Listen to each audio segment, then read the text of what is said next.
Nós estamos na vizinhança do fundo do poço. Porque são números, percebe? O estoque, todos esses desequilíbrios, sob o ponto de vista social, vão para isso. Pela primeira vez, a maior parte do povo brasileiro está vivendo na informalidade, ganhando uma miséria, sem nenhuma proteção, sem 13º salário, sem férias, sem proteção para acidente de trabalho e sem proteção no futuro, na Previdência Social, porque zero aposentadoria. É a primeira vez na história do Brasil que a maioria do povo está empurrado para a informalidade. Hoje, 14.800.000 brasileiros estão abertamente desempregados. É o número de desempregados da história do Brasil. 6 milhões de brasileiros, só terminando o número, para você ver, o número que não tem precedente. 6 milhões de brasileiros estão abertamente desempregados, mas o IBGE não computa no desempregado, porque para o IBGE o desempregado é só quem está procurando emprego e não consegue. 6 milhões de brasileiros estão na categoria desalento. Que não estão. Desistiram de procurar emprego porque faz um ano que procura emprego, 2 anos que procura emprego e não consegue. Aí deixa eu te dizer, isso é fruto de uma década, a pior década em matéria de crescimento econômico dos últimos 120 anos. Tudo isso aqui é número. Sabe, não adianta o bolsonarista fanático negar, porque eu sou uma pessoa que procuro ser honesto. E 10 anos quer dizer o seguinte, 6 de PT, 2 de Temer, que o PT botou no mandato, e 2 de Bolsonaro. Então a gente deve concluir que não é culpa só do Bolsonaro. Não, o Bolsonaro está agravando, para a gente não deixar nenhuma coisa sem alisar. O Bolsonaro está agravando o problema. Por 2 razões. Ele não tem projeto nenhum. E o Paulo Guedes não entende patavina de economia brasileira. Não entende absolutamente nada. Sabe? Absolutamente. Mas ele não é um cara respeitado, que todo mundo dizia que era... Eu conheço o Paulo Guedes há 30 anos. Há 30 anos. Aliás, a Dilma convidou o Paulo Guedes para ser ministro. Só para vocês sabendo aí, as coisas que eu sei, eu vou começar. A Dilma convidou o Paulo Guedes para ser ministro. Pergunta para ele depois e ele recusou. Aí ela aceitou o Levi, que é um Paulo Guedes menos qualificado. Mas é a mesma gente. Olha aqui, quem formulou a política econômica do Lula foi o Meirelles, meu amigo Meirelles. Ex-deputado, eleito deputado federal do PSDB, naquela eleição que o Lula foi eleito, vem formalizar a economia política do Lula, saindo do PSDB para que o Lula derrotou. É tudo lambança. A enganação é geral. Quem você escolheria para ministro da Economia? Olha, eu não acho que eu devo adiantar. Eu tenho um projeto, esse projeto está escrito, eu estou querendo que esse projeto seja conhecido, criticado. São ideias, eu mostro o diagnóstico, eu tento explicar o que acontece com o Brasil, o que aconteceu, onde é que aconteceu, onde é que foi a virada para o Brasil ser o país que mais crescia no mundo, para ser um país que não cresce mais nada, 0 de crescimento, 10 anos. Mas isso você está considerando essa pandemia? Mas eu tenho é apesar não, esqueça a pandemia. Independe da pandemia, é isso? Esqueça a pandemia, estou falando 2010 incluso, 2020 incluso. Esqueça a pandemia.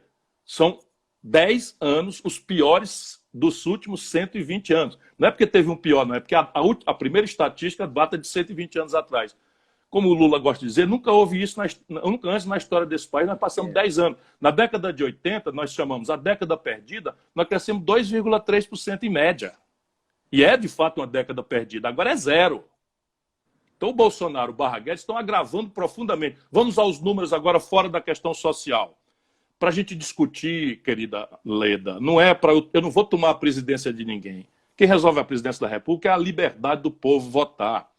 Mas o que eu peço ao povo é que ouça as coisas e raciocine.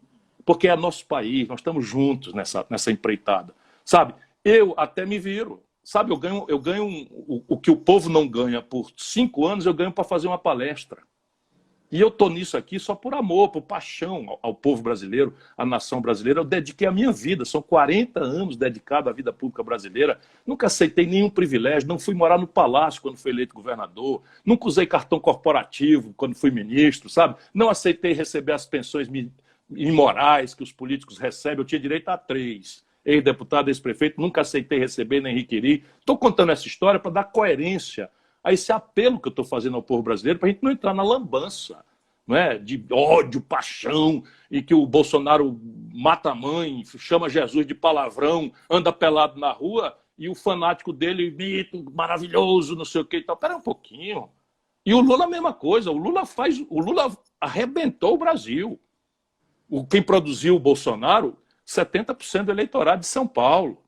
70% do eleitorado do Rio de Janeiro, 70% do eleitorado de Minas, 70% do eleitorado do Rio Grande do Sul. Votou no Bolsonaro e eles sabem fazer o que eles fazem, chamam o nosso povo de fascista. Como se, de repente, o Brasil, que nos deu 6 vitórias da democracia para cá, esse campo mais progressista, do Fernando Henrique, onde eu incluo, ganhamos 6 eleições e acabamos produzindo essa brutal crise que deu no Bolsonaro. Ou o Bolsonaro caiu de paraquedas?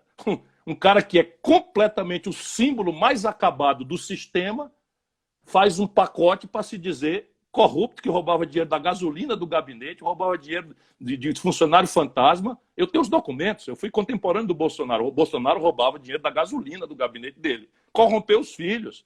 Sabe, o Bolsonaro tinha 5, 6 funcionários fantasma que assinavam o recibo, não pisavam lá, e ele pegava o dinheiro e botava no bolso. Bolsonaro pegava o auxílio moradia, tendo um apartamento em Brasília, e botava no bolso. Isso era o dinheiro que ele administrava. 28 anos, deputado.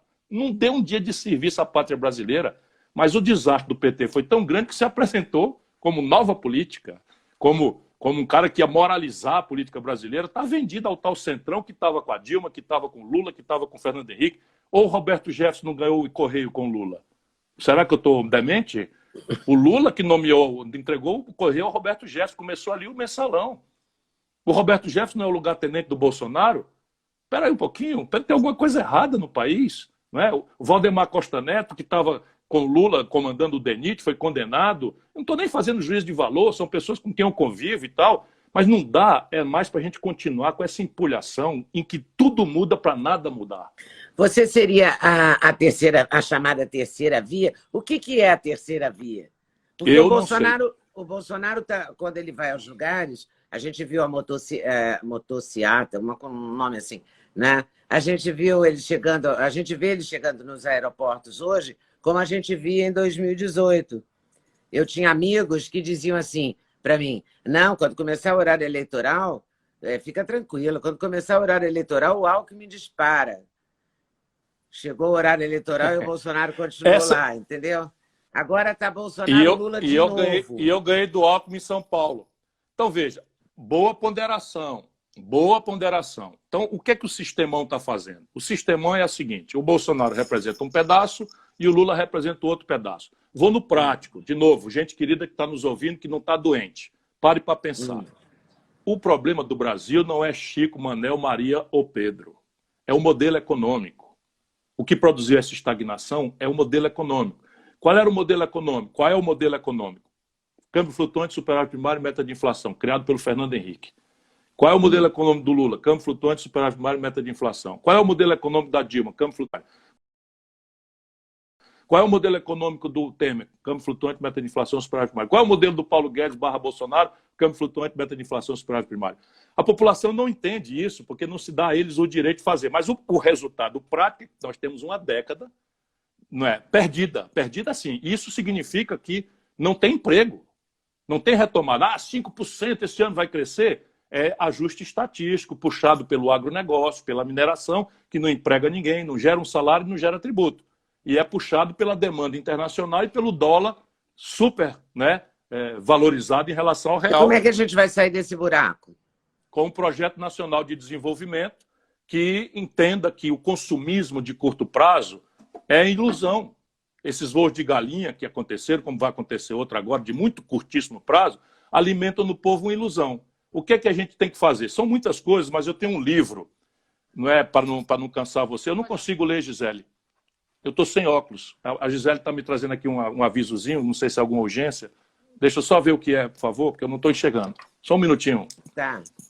Veja. Não, ela está me lembrando aqui uma coisa que saiu, quer dizer, me trazendo a notícia de que o Guedes propôs uma coisa que eu já ouvi lá atrás, para você ver como tudo muda para não mudar. Diz que o Guedes estaria propondo recolher resto de comida para ajudar a combater a fome no Brasil. Sabe quem deu essa declaração? Em plena Fiesp, o ministro de combate à fome, Graziano, que o Lula nomeou no primeiro mandato dele. Eu quase subo as paredes. Disse a mesma coisa.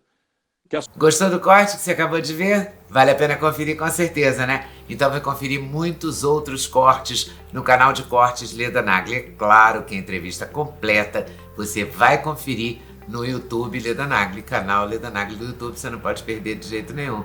Valeu, tô te esperando, hein? Vem nessa.